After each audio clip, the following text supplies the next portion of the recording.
ने फोन करके धमकी दी। जो ऑडियो क्लिप अब वायरल भी हुआ है उसमें दबंग आशु भदौरिया इंद्रकांत त्रिपाठी को राजा साहब से बात करने की धमकी दे रहा है। Hello hello. हाँ हाँ, ब्रजेश शुक्ला बोल रहे हो? आप कौन भैया? आशु भदौरिया बोल रहा हूँ महोबा से। आशु भदौरिया? हाँ जी बताएं भैया। कहाँ है तुम्हारे जिया जी इंद्रकांत?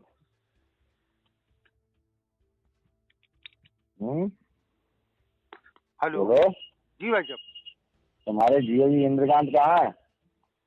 भाई साहब कल मेरी सुबह उनसे बात हुई है। वही देखिए, आरोपी एसपी की गिरफ्तारी कब होगी, अब ये सवाल बनता है क्योंकि व्यापारी इंद्रकांत त्रिपाठी के हत्याकांड के मामले के बाद से एसपी अभी तक गिरफ्तार नहीं हुआ। हत्याकांड में सबूत है, गवाह है, लेकिन कार्रवाई नहीं हो रही। मृत्यु पूर्व दिया गया वीडियो भी अब बनाया गया जो कि वायरल हुआ है। वीडियो में प्रारंभिक जांच में आरोपों की पुष्टि हुई है और आईपीएस मणिलाल पाटीदार की गिरफ्तारी लेकिन अभी तक नहीं हुई। इंद्रकांत त्रिपाठी की आत्मा इंसाफ मांग रही है। एक एसपी गैंग बनाकर लूट गोली मरवा देता है और उसको बचाने के लिए अब लीपापोती शुरू हो जाती है। इंसाफ के बजाय सरकार ने अब एसआईटी थमा दी है। आखिरकार इंद्रकांत त्रिपाठी का कसूर क्या था? अभी तक आरोपी एसपी गिरफ्तार क्यों नहीं?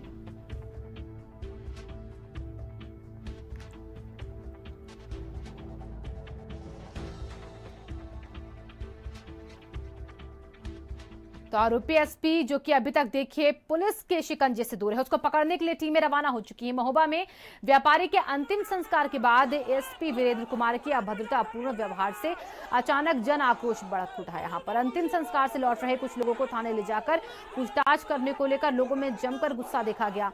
लोगों ने हंगामा किया। वहीं इस पूरे मामले में सपा ने थाने का घेराव किया है। परिजनों से सपा प्रमुख अखिलेश यादव ने बात भी की है फोन पर और ये 3 तस्वीरें आपके सामने हैं, जहां पर एक तरफ प्रशासन पर गुस्सा, लोगों का थाने का घेराव करते सपा कार्यकर्ता और अखिलेश यादव ने परिजनों से की बात, फोन पर मदद का भरोसा दिलाया।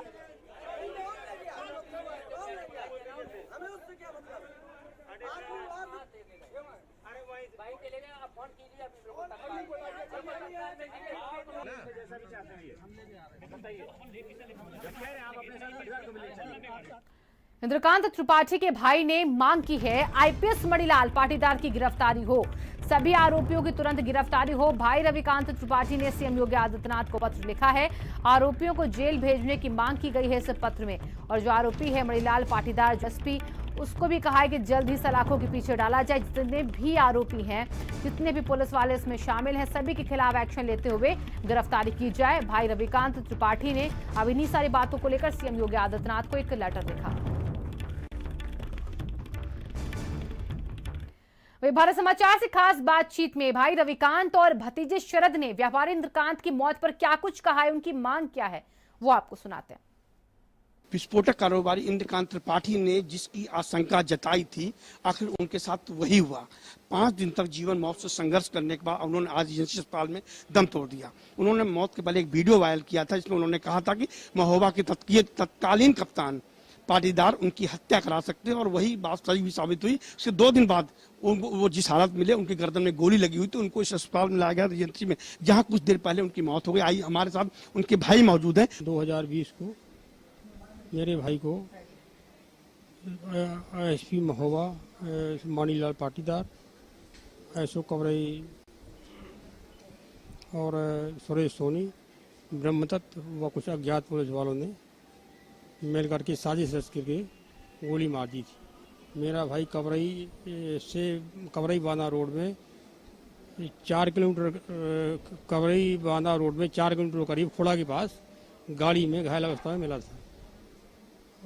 गाड़ी से कुछ लोग राहगीरों ने उसको लेकर के अस्पताल लिए जा रहे थे। मुझको सूचना दी गई थी, वहीं पहुंचा था, अस्पताल गए थे। अस्पताल में जो है इलाज कराया था। इलाज के बाद यहाँ रेफर कर दिया गया था रीजेंसी के लिए। रीजेंसी में आज तक इलाज चला है। आज 7:05 पर उनकी मृत्यु हो गई।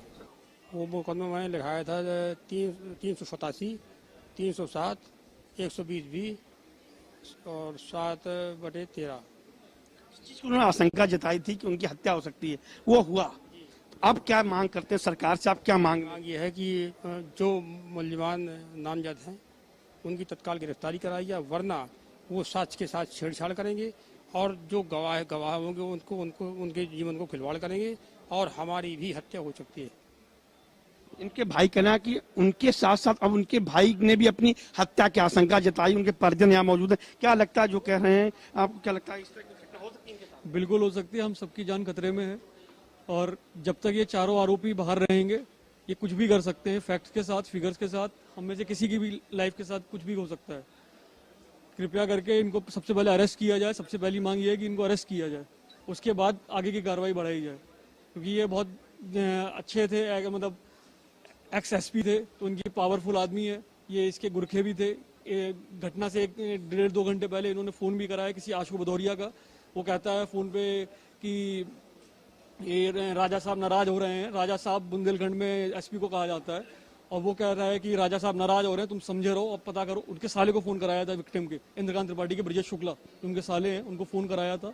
और राजू भदौरिया, आशु भदौरिया नाम है उसका, महोबा से, उसने कॉल करके धमकाया था 1.5 घंटे पहले, और 1.5 घंटे के बाद ये सब इंसिडेंट। लोग हैं, चारों लोग हैं। उनके परिजनों का कि कप्तान निर्दोषों को परेशान करता था और जो व्यापारी थे उनको परेशान करता था, और बाकायदा उसको 6-6 लाख रुपए 2 महीनों में दिए भी गए थे। लेकिन बावजूद उसकी हवस जो थी, तत्कालीन कप्तान मणिलाल पाटीदार की रुपयों की हवस थी, वो खत्म होने का नाम नहीं लेते। उसी चक्कर में उन्होंने इंद्रकांत त्रिपाठी को गोली मरवा दी, जिनकी आज अस्पताल में इलाज दौरान मौत हो गई। हालांकि परिजन अब दहशत में है। उनका कहना है कि जब तक ये मुलजिम पकड़े नहीं जाते तब तक उनकी जान को भी खतरा है, और मुख्यमंत्री जी ने मांग की ऐसे आरोपी को तत्काल गिरफ्तार किया जाए, और चाहे कितने बड़े पद पर बैठे हो, उनकी जान को और उनके परिवार को भी जान को खतरा है।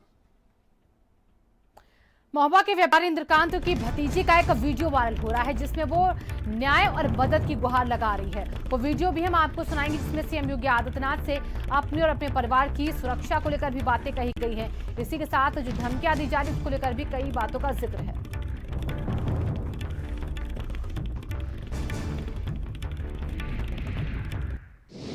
नमस्कार, मेरा नाम शिप्रा पांडे है।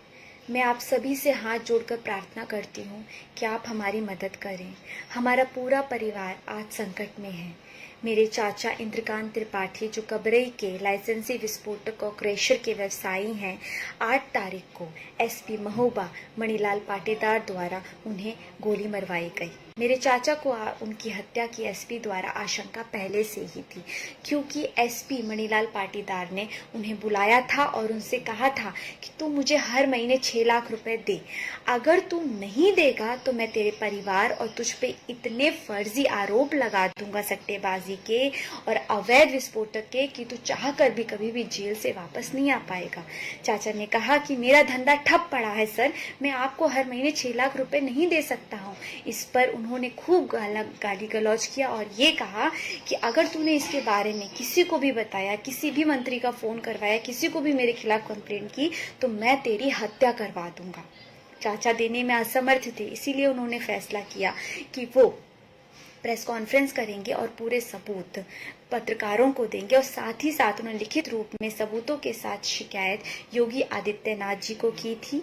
इसकी भनक एसपी को लग गई और प्रेस कॉन्फ्रेंस होने से ही पहले 8 तारीख को उन्हें यहाँ पर उसने गोली मरवा दी।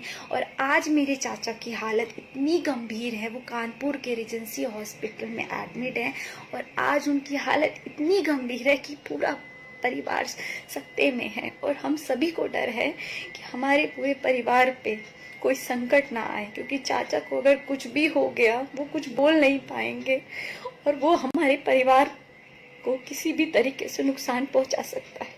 मेरी आप सभी से प्रार्थना है कि आप हमारी मदद करें। मेरे चाचा के बहुत छोटे छोटे बच्चे हैं, उनकी रक्षा कीजिए।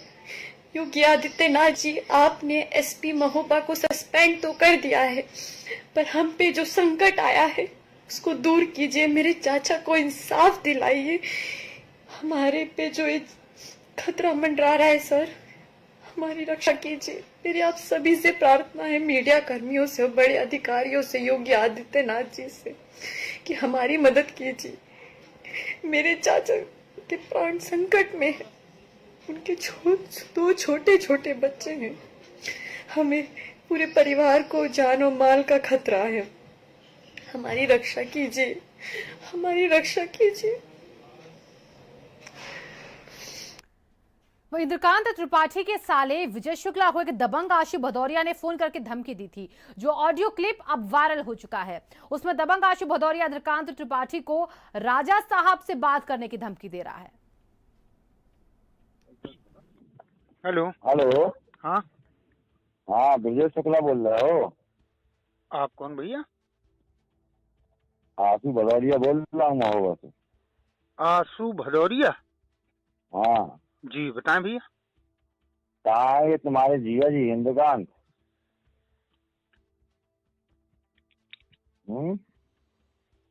हेलो बोलो। जी भाई साहब। तुम्हारे जिया जी इंद्रकांत कहाँ है?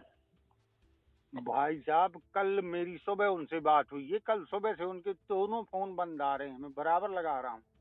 कल से कोई पता जानकारी। करके बताओ जल्दी कहाँ है, कभी राजा साहब नाराज हो गए हैं। राजा साहब? हाँ, समझ नहीं पाया भाई साहब। अरे वो बता देना कहाँ राजा साहब नाराज हो गए हैं, जहाँ भी कहीं हो बात करने तुरंत। तो भाई साहब अगर मेरी बात होती है तो मैं ये मैसेज आपका तत्काल भेज दूंगा, लेकिन उनका कहीं कॉल ही नहीं आया। मैं 3-4 जगह लगा चुका, घर में पूछ चुका, शायद घर में बात हुई हो। पता कर लो, अच्छी बात है। अगर पता चल जाए बातचीत हो जाएगा, ही पता करोगे प्रयास करोगे तो हो जाएगा। अगर नहीं पता करोगे तो फिर समझ रहे हो ना बात को। बाकी मुझको आशु भदौरिया कहते हैं, पता कर लेना मेरे बारे में भी, और मेरा नंबर 24 घंटे चालू रहता है। तो ये सब भाई साहब आप हम मुझे काहे को, मुझे क्यों है बता रहे हैं? अरे बता नहीं रहे, तुमको समझा रहे हैं कि इंद्रकांत का पता करो कहाँ है। तो उनका जहाँ जहाँ पता लगना है हम खुद पता कर रहे हैं भाई साहब, आपसे पता ज्यादा। लगाओ कहाँ है, हैं? पता लगाओ कहाँ पर है। क्या पता लगाओ कहाँ पर है, कितना बड़ा पति है ये। लगा फोन। महोबा से खबर, जहां पर सपा प्रमुख अखिलेश यादव ने व्यापारी के परिवार से फोन पर बात की है, न्याय दिलाने का भरोसा भी दिलाया है। बात करते हुए ढांढस ये बताया है। रिपोर्ट है, थाने में बैठा लिया और टॉर्चर कर रहे हैं। वो बेचारा इलाज में है, वो गोली मार देगा। ये पता नहीं क्या चाहते हैं। अपर एसपी के खिलाफ रिपोर्ट है, एसओ के खिलाफ रिपोर्ट है, और अज्ञात पुलिस वालों के खिलाफ रिपोर्ट है। थाने में बैठा लिया और टॉर्चर कर रहे हैं। महोबा में व्यापारी इंद्रकांत त्रिपाठी की हत्या के मामले में कांग्रेस नेता प्रमोद तिवारी ने क्या कुछ कहा है, वो भी आपको सुनाते हैं। एक फिट केस है जहाँ पे 302 में साक्ष्य है एसपी साहब के खिलाफ। फिर एक और बात आ रही कि राजा, कोई एक राजा का आदेश इसलिए मार रहा हूं तुम्हें गोली, अब कौन राजा। तो कुल मिलाकर इस समय प्रदेश में जंगल राज, कानून का राज नहीं। जिस एसपी की जिम्मेदारी जिले को सुरक्षा देने की, आज वही अभियुक्त बना है 302 का, मुलजिम बना खड़ा है, जिसे दूसरों को मुलजिम बनाया है, अपराधियों को। तो इससे अंदाजा लग जाता है कि उत्तर प्रदेश में कानून व्यवस्था कितनी बदतर। और संजय सिंह चौहान हमारे संवाददाता जुड़ चुके इसी खबर पर ज्यादा जानकारी के साथ। संजय सिंह, देखिए यहाँ पर एक तरफ जो परिवार वाले वो न्याय की मांग करे, तो दूसरी तरफ विपक्ष जो है वो भी यहाँ पर इंसाफ दिलाने की बात कह रहा है। अभी तक वो पुलिस वाले कहाँ गए जिनके ऊपर एक्शन लेने की बात कही जा रही है एडीजी की तरफ से? बिल्कुल शिवांगी, ये अपने आप में पुलिस के जो खाकी है उस पर कालिक पोतने का विभत्स चेहरा निकल करके सामने आया है। इसके पहले भी खाकी पर दाग लगते रहे, लेकिन एक आईपीएस अधिकारी सीधे तौर पर हत्यारा बन जाएगा केवल महज कुछ लाख रुपए के लिए, ये नहीं देखा गया था। और उसके बाद जिस तरीके से लीपा पोती का जो खेल है वो शुरू किया गया है, वो बहुत बड़ा चौंकाने वाला है। सीधे तौर पर रंगदारी कराई जा रही है, धमकी दी जा रही है, हमला कराया जा रहा है और सीधे और हत्या कराई जा रही है। और सारे सबूत एविडेंस है, पूरा परिवार सख्ते में है, सहमा हुआ है, डरा हुआ है और लगातार न्याय की गुहार लगा रहा है। दूसरा सवाल ये कि जिस तरीके से जो है परिवार न्याय की गुहार लगा रहा है, उसके पार्टनर को जो वर्तमान के एसपी महोबा बनाए गए हैं उन्होंने भी उनको उठवा लिया। उनका जो भी बदतमीजी का वीडियो वायरल हो रहा है, जिस तरीके से परिवार तमाम लोग न्याय के लिए प्रोटेस्ट कर रहे हैं, उनके साथ बदतमीजी की जा रही है। तो आखिरकार पुलिस करना क्या चाह रही है? सरकार को ये दिखाई क्यों नहीं पड़ रहा है कि जब आरोपी फरार है, आरोपी बाहर है, परिवार न्याय की गुहार लगा रहा है, वो फिर सहमा हुआ है कि कोई घटना उसके साथ, परिवार के साथ फिर हो सकती है। लेकिन उसके बावजूद सरकार एसआईटी की जांच करा रही है, एक नौटंकी फिर से शुरू हो रही है, जबकि सीधे तौर पर सबूत जो है चिल्ला चिल्ला कर बता रहे हैं कि पट्टीदार दोषी है। और तीसरी बात कि जिन एसआईटी की टीम गठित की गई है उसमें 2 राजस्थान के रहने वाले आईपीएस हैं, और राजस्थान का कितना बड़ा रोल टच है पट्टीदार का, ये किसी से छिपा नहीं है। तो एसआईटी में एक बार फिर आईपीएस को बचाने की कहीं ना कहीं प्रयास किए जाएंगे। जबकि होम डिपार्टमेंट ने जो जांच की थी उस पर भी दोषी जो है पट्टीदार पाया गया है।